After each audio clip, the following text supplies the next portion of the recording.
الحمد لله يا كابتن حسام انك النهارده نزلت امام عاشور، لان لو ما كنتش نزلت امام عاشور النهارده كان زماننا مغلوبين وما خدناش حتى النقطه اللي احنا رحنا خدناها من غينيا بيساو، اللي احنا في الشوط الاول يعني احنا اللي جرأناهم علينا. الناس نازلين خايفين بيرتعشوا وركابهم بتخبط على الجيران، واحنا اللي دخلناهم في المباراة وخليناهم يلعبوا وخليناهم ياخدوا ويدوا ويعملوا ماتش علينا وكمان يجيبوا جون. ولولا ان امام عاشور ربنا يكرمه، يعني انا عايز كل المصريين النهارده تدعي لامام عاشور. هتقول لي محمد صلاح وجاب، لا، ما هو محمد صلاح جاب الجون وبهدفه زي الفل وتشكر يا عم الصلوحه، لكن امام عاشور هو اللي عمل الشغل كله. نص الملعب ما اتحركش، واي حد بيقول كده يبقى بعيد عن الكوره. لكن انا عايز اعرف يا كابتن حسام، هو احنا بنلعب بخطه ايه يا كابتن حسام؟ ما تقول لنا يا عميد.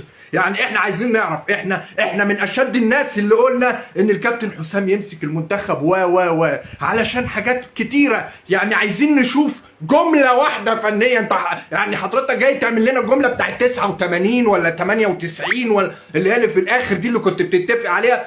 اذا كنا هنمشي بالشغل ده يعني مش هينفع، يعني مش هينفع الشغل ده. النهارده ناصر ماهر برضو نزل 5-6 دقايق عمل شغل وحرك الدنيا، لكن غير كده يا جماعه معلش اعذروني مفيش حد كان موجود في المباراه. اسيست رائع من رامي ربيعه، محمد هاني، كله كان خارج النطاق. يعني الموضوع كده يا جماعه مش هينفع، معلش خلينا نتكلم بالعقل وبالمنطق. النهارده احنا الكابتن حسام حسن بيلعب بخطه معاكم ربنا يا رجاله. ما هو كده انا ابتديت اسمع وبسمع المعلق وهو بيقول يا رجاله وما اعرفش ايه وانزلوا واعملوا ويلا يا رجاله. الكلام ده اللي احنا كنا بنسمعه زمان، الكلام ده بتاع زمان اللي بنسمعه. فيا جماعه مش ممكن. انا بس عايز اقول حاجه، يا ريت كل الناس توصل كلامي اللي انا هقوله ده. حد يبقى عنده لعيب زي امام عاشور ويقعد دكه؟ حد عنده لعيب زي الوحيد اللعيب اللي موجود في مصر اللي ممكن في وسط الزحمه والدفاع المقفول يخش ما بين الخطوط ويعمل لك شغل على المرمى؟ الوحيد، اللعيب الوحيد اللي موجود. يا ريت الناس توصل كلامنا ده لكابتن حسام. ما هو لازم يكون في حد بيسمع، لازم يكون في حد بيسمعنا. لو انت النهارده عندك امام عاشور هو اللعيب الوحيد اللي في مصر، انا مش هبالغ لو قلت لك ان امام عاشور في مصر مفيد اكتر من محمد صلاح. انا ما بتكلمش على مين اللي جاب الجون على فكره، انا بتكلم النهارده على الكوره. الناس اللي بتعرف كوره، مش الناس اللي ما تعرفش عن الكوره اكتر من ان هي مدوره. انا بتكلم النهارده عن الناس اللي عندها عين وبتفهم كوره. عندك لعيب زي بس حاجه يا سيمو، محمد صلاح ما هو كان موجود في الشوط الاول. انا يعني بقى محمد صلاح صحيح. اتحرك امتى؟ صحيح. اتحرك امتى؟ صحيح. لما نزل امام عاشور. فانا اللي انا عايز اقوله النهارده، امام عاشور عندك لعيب زي ده بيخش الراجل ما بين الخطوط وبيصنع الفارق، بيصنع الفارق. ازاي النهارده ما يكونش موجود؟ ده امام عاشور ده انت كنت ممكن تسحب زيزو وتنزل امام عاشور. لعيب برضه زي ناصر ماهر نزل عمل لك الفرق، نزل عمل شغل وعمل الفرق، وحسينا بوجود ناصر ماهر. يعني كان ينزل بدري شويه كان عمل لك حاجه. بس كل اللي بنشوفه ده يدل ان انت بتلاعب منتخب كله عشوائيه، ما عندوش غير لعيب وحيد. الجماهير لما بيمسك الكره بتقعد تسقف له، هو ماما بالدي ولا بابا بالدي. هو الوحيد اللي بيعرف يمسك الكره يعمل فيها خطوره، وهو الوحيد اللي محترف في دوري عليه القيمه زي اولمبيك ليون. هو الوحيد اللي محترف في مكان عليه القيمه. النهارده ماما بالدي انت اديته كره هديه، يعني رامي ربيع عامل له اسيست دواء. اللاعب اللي عامل الاسيست لعيب مدافع جاي لك من اول الدفاع ماشي بالكوره، اخترق خط نصك واخترق هجومك واخترق كل شيء ودخل عليك. ورامي ربيع عملها اسيست دواء لماما بالدي، قال له خد يا عم سدد الكوره وشوط. انت النهارده بتلاعب فرقه ما عندهاش غير واحده، الفرقه خايفه منك، انت اللي دخلتها المباراه وركبتها الجيم. وهي فرقه انا اسف مع كل احترامي وتقديري ليهم مش موجودين في الكوره. انت النهارده لعبك بالاداء. طب انت النهارده هتلاعب منتخبات كبيره ازاي؟ انا النهارده يا كابتن حسام اوعى تكون فاكرنا ان احنا بنحسب لك ان حتى لو النهارده احنا بنأدي او بنكسب ان انت مثلا اللي مخلينا متصدرين المجموعه. احنا اصلا انت جاي هم ماتشين بوركينا فاسو اللي كسبنا بتضلين فيه، والنهارده اللي بنتعادل بشكل، على فكره كانت المباراه ممكن تخرج لولا نزول امام عاشور، كانت المباراه بالتاكيد كنا هنتغلب، كنا هنطلع مغلوبين النهارده، كنت هتركب فرقه زي غينيا بيساو علينا. لا عندي كلام كتير في المباراه، اتفضل يا ريمو، عايز اقول حاجه عشان عندي كلام كتير. انا عايز اقول واعرف بس هي خطه ايه يا كابتن حسام؟ عايزين حد يوصل له علشان يقول لنا، او انتوا قولوا لنا يا جماعه احنا بنلعب بخطه ايه؟ حد شاف خطط ولا جمله؟ انا ما شفتش غير الجمله اللي هي في الاخر وهم بيلعبوا الضربه الثابته، بيقول لك بتاع 89 وهو بيتذكر لما كان جاب الجون ودخلنا. هو ده يا كابتن حسام اللي احنا جايين نعمله؟ سؤال بس، مجرد سؤال بالادب وبالاحترام. لكن كده المنظر ده مش هينفع. احنا في الشوط الاول بقول لك احنا اللعيبه الثانيه جايه مهزوزه وركابها يعني بتخبط على الجيران وجمهورها قاعد ساكت وجاي بقى يتفرج على ايجيبت، منتخب مصر بقى اللي معاه 7 افريقيا واللي محمد صلاح وكده. مفيش اي حاجه، ولا محمد صلاح كان موجود ولا اي حد خالص كان موجود، مفيش اي حركه. واللي مختلف معانا يا جماعه ما يختلف في الكوره، هو لازم الكلام الفارغ، هو لازم الكلام ما اللي يختلف يتكلف في المختلف ان امام عاشور هو اللي حرك المباراه. يقول لي مين اللي غير شكل المباراه؟ يعني احنا لا بنقول لا كذا ولا كذا، احنا بنقول كلمه حق. الراجل نزل لعب حرك نص الملعب. حد تاني لو في حد تاني، بس هو نزل اخر 5-6 دقايق، المفروض ينزل من قبل كده. ناصر ماهر عمل شغل، عمل كرة لمحمد صلاح ومحمد صلاح ما توفقش فيها، ما شاطهاش حلو مع انها بتاعته. يعني انا جايب محمد صلاح للحاجات دي، محمد صلاح بتاع الكور دي، ده كان هيجيب لنا، كان يبقى جون تاني وكنا زماننا دلوقتي 3 نقاط واتعشت. لكن برضه كنا هنيجي ونتكلم ليه؟ لان احنا بنلاعب مين يا جماعه؟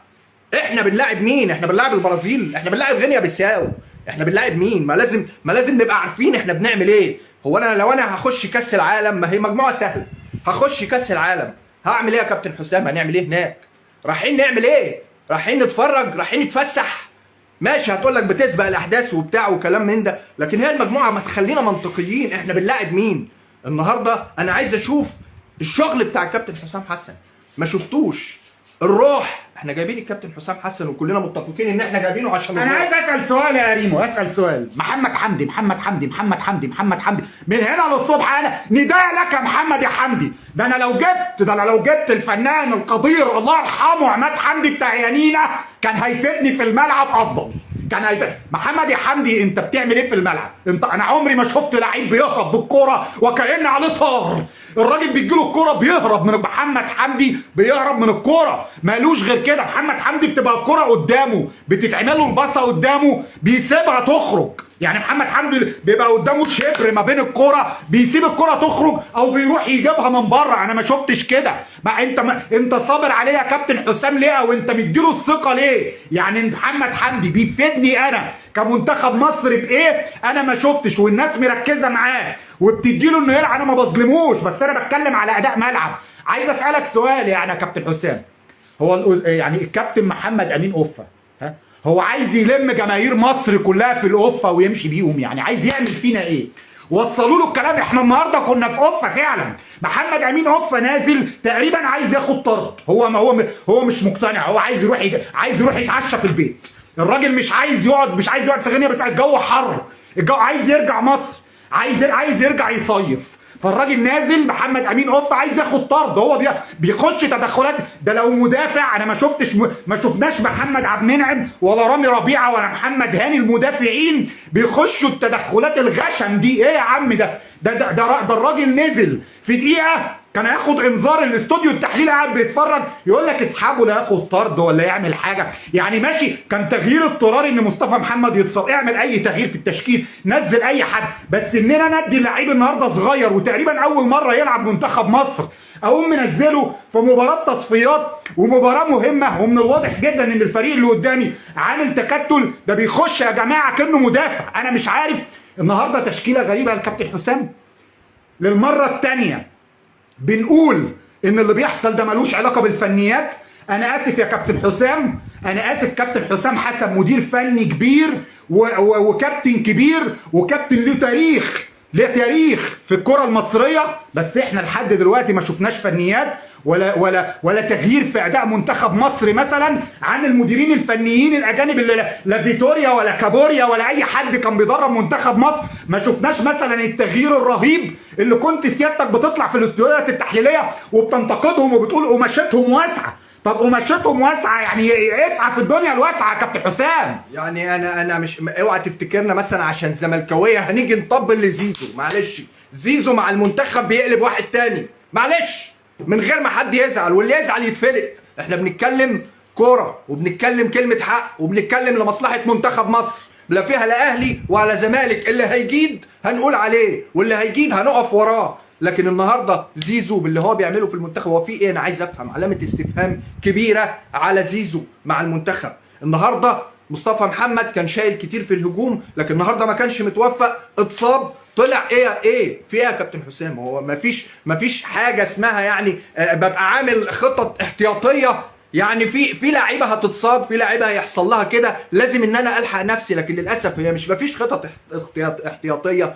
هو مفيش اصلا خطط، هي مفيش اصلا خطه. لو في حد يا جماعه، لو احنا ما بنفهمش كوره فهمونا، حد يقول لنا الكابتن حسام ايه خطته. انا عارف ان في ناس كتير هتزعل ان احنا جايين نقول على امام عاشور وعمالين يقولوا ويتريقوا ويتهموا. احنا بنقول اللي احنا شفناه في الملعب. لو بتفهم كوره تعالى قول لي، تعالى كلمني، قول لي ازاي النتيجه اتغيرت وازاي تعادلنا وازاي كنا هنكسب. هو ده اللي حصل. طبعا بقول لك تاني، وناصر ماهر بس نازل متاخر ما اقدرش اديله المسؤوليه دي، لكن اللي حرك الملعب فعلا وخلى كل عمل شغل برضه. ناصر ماهر برضه عمل شغل احسن من الناس اللي كانت جوه، يعني احسن من ابو صلاح. مش بالهدف. ناصر ماهر عمل شغل احسن من اللي قدمه ابو صلاح. ايوه طبعا. وحتى صلاح هو اللي ضيع الكوره. صلاح جاب الكوره بمجهود فردي وكده، بس كان فين الحركه دي؟ كان في حد لازم يحرك نص الملعب، وهو ده اللي حصل. التغييرات كانت عشوائيه. انا بقول لك التغييرات كانت عشوائيه زي ما هي الخطط عشوائيه. هو ده اللي موجود. مش هينفع ان احنا نكمل بالعشوائيه دي يا كابتن حسام، مش هينفع. ده منتخب مصر، معلش ده مش المصري، ده منتخب مصر.